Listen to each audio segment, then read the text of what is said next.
Nazim field marshal Saeed Asim Munir चयो आहे त मुल्क जी सरहदी सालिमियत ऐं हर शहरी जे तहफ़ुज़ ते को बि समझौतो न कयो वेंदो। उहा पाकिस्तान आर्मी जी पहिरीं तरजीह आहे।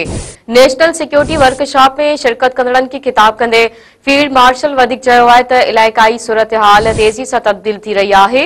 गैर मुल्की हिमायत याफ़्ता दहशतगर्दनि मालूमाती जंग समेत पेचीदा चैलेंजनि सां पाक फ़ौज अज़म ऐं पेशावराणियुनि सलाहियतनि सां क़ौमी सलामती लाइ पुरज़म आहे। खिताब दौरान फील्ड मार्शल वफ़ाक़ी ऐं सूबाई हुकूमतनि सां मुकमल ताउन जे अज़म जो इज़हार कयो आहे। हिकु भेरो ॿीहर वांकी ब्रेकिंग न्यूज़ टियूं पिया।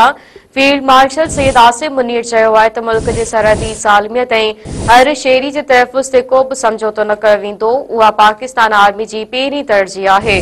नेशनल सिक्योरिटी वर्कशॉप में शिरकत कंदड़नि खे ख़िताब कंदे फील्ड मार्शल वधीक चयो आहे त इलाइक़ाई सूरतहाल तेज़ी सां तब्दील थी रही आहे। गैर मुल्की याफ़्ता दहशतगर्दनि मालूमाती जंग समेत पेचीदा चैलेंजनि सां पाक फ़ौज अज़म ऐं पेशावराणियुनि सलाहियतनि सां क़ौमी सलामती लाइ पुरज़म आहे। खिताब दौरान फील्ड मार्शल वफ़ाक़ी ऐं सूबाई हुकूमतनि सां मुकमल ताउन जे अज़म जो इज़हार कयो आहे।